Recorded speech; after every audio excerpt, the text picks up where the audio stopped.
Hey guys, All in Crypto here, and welcome back, ladies and gentlemen, for another YouTube video. I hope you've all had a terrific Tuesday. Today we've got an interesting video lined up for you, and you can probably guess already what we're going to be talking about. We are going to be talking about Cardano. We're going to be covering a number of news segments, take a little bit of a look at what's actually taking place and being built, not just within Cardano, but around it, with the likes of Milkamida and a number of other things surrounding it. Touch on Sunday Swap.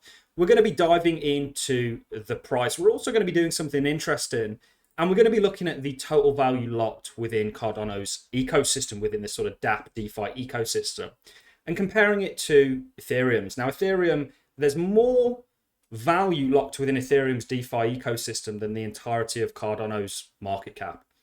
And we're at sort of the stage down here, your sort of DeFi summer, going into DeFi summer stage for Cardano, I believe.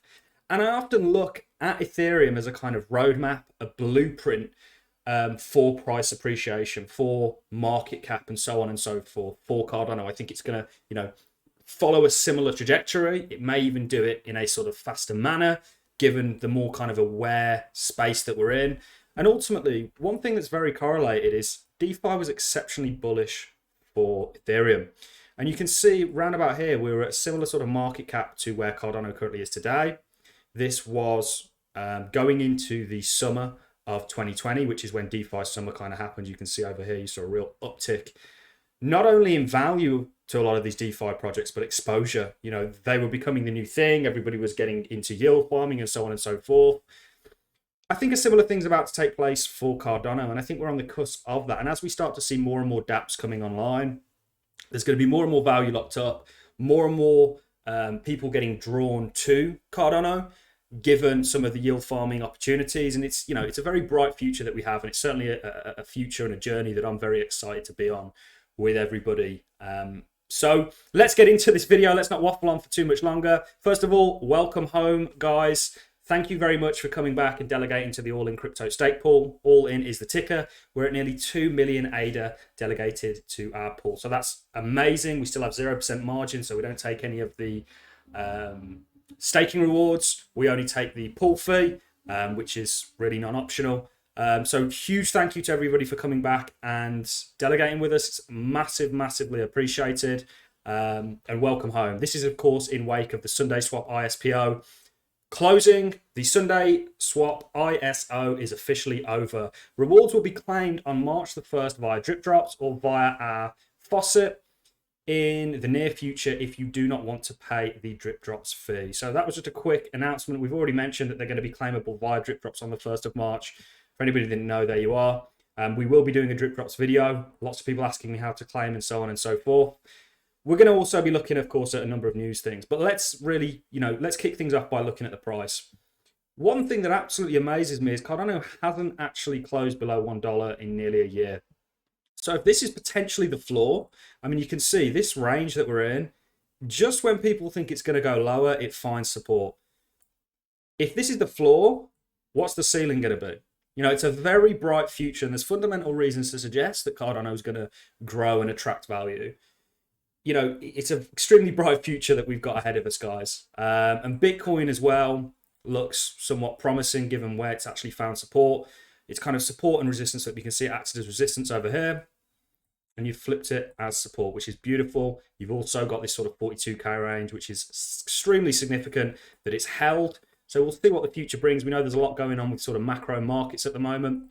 But for me, the fact that Cardano hasn't actually closed below $1 in over a year could suggest that this is potentially the floor. And we see a lot of volume. Sort of around this kind of range. So, we'll see what happens. But things are going to get rocking and rolling again.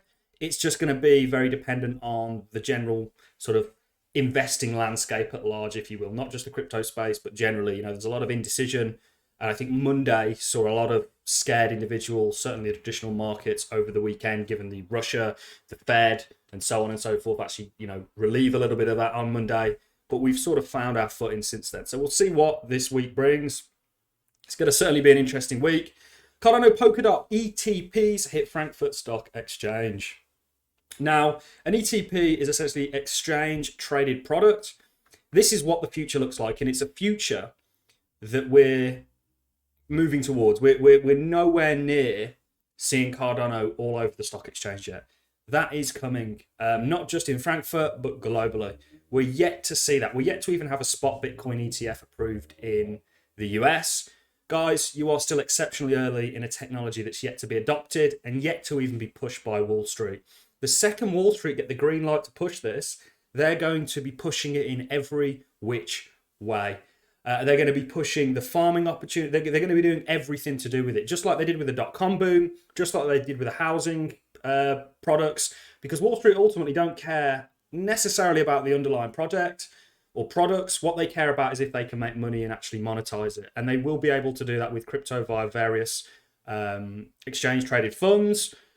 And, you know, this is where we'll see that real appreciation. You're still very early in this, and we're starting to see the shift towards this happen. This is just one. I think there's a few of these actually now, but this is one of the more well-known ones. Milk and Meter. We showed you what Milk and Meter were essentially doing with they were taking Cardano cross-chain. So they were going to allow Cardano to be interoperable via Milk and Meter with Ethereum chains, essentially. Chains that are Ethereum EVM compatible. This is huge. It gains Cardano exposure to a whole other basket of liquidity. We showed you that there was a wallet with ADA, World Mobile Token, and USDC, which is, I think, the second largest stablecoin. And there's a lot of liquidity that could find its way over to Cardano. And you can essentially, moving assets from Milk and Media back to Cardano, no problem, we got you. You know, they're sort of showing you that this works, this kind of bridge that they've got going on with Nomad. And this is also very interesting. They're actually launching a DEX. So you're going to have a cross-chain DEX that Cardano is going to be a part of. I would argue you're going to see quite a bit of ADA get locked in that. Again, all massively bullish and another use and utility case for Cardano. So let's talk about the total value locked within our DeFi ecosystem. Now, we're very, very early on the journey that we've set out. We've got hundreds of dApps coming. We've currently got 5 online, and we've not really seen these gain the sort of adoption that I think they're going to. I think many of these are going to do very well, and there's hundreds more to come, ladies and gentlemen. And we're nearly on our way to 200 million. Back when we were at 6 million, we were saying we're going to get to 100, and then a billion, and then multiple billions. It's coming, guys. And one thing I want to point out is when you really saw that uptick with Ethereum's DeFi, remember, even still today with the sort of downtick that DeFi and Ethereum seen due to a number of things like the gas fees and so on, Cardano doesn't have that issue. It's still got $54 billion locked into it. That is more than the entire Cardano market cap. Lots of people saying that Cardano is overvalued given its market cap and how many dApps it has. In actual fact, I would argue the market cap's going to be a lot more when there's more dApps online. It's very relative. You know, we've got an amazing community. It's really Cardano's secret weapon is its community. I've not found another community quite like it. It's a real special one. And we saw a lot of correlation between what took place with DeFi Summer and Ethereum's price. So this, of course, was Ethereum back just before DeFi Summer. And you can see it had a real boost. Markets as a whole, you've got to remember, a lot of this sort of rally was attributed to what markets essentially went through, with March 2020 being a massively inflationary event and markets getting held up and propped up and appreciating from that. But ultimately, round about this sort of period here was where you saw DeFi Summer kick in, and you can see just how much Ethereum got locked in. This would have been a real propellant with Ethereum getting taken off the table and the increased demand for Ethereum to do as well as it did. I would argue that's setting up for Cardano. And I often compare and look at Ethereum and the journey that it's taken to ADA. You got to remember, given where Cardano is, yesterday, it may even be the case today, we were the first most active chain. That is above Bitcoin and Ethereum. And its market cap is a percentage, less than 10% of Ethereum's, and certainly significantly less than Bitcoin's. There's so much, you know, there's a reason that I'm backing Cardano, because I think it's going to do very, very well. And the real reasons why I think it's going to do well in terms of price have nothing to do with price and everything to do with what's being built. And it's very easy. It's why we keep bringing all this stuff up to you, to take your eyes off what's being built when the price action essentially is doing this. It's very disheartening when you get this kind of downtrending price action. I mean, from all-time highs to where we are today, guys, we're 64%.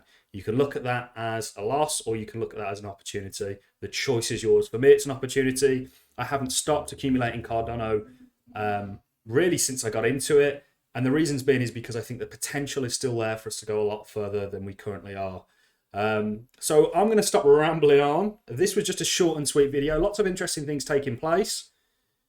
We'll see what happens. Do we follow a sort of Ethereum DeFi path, and do we see the same sort of price appreciation off the back end of it?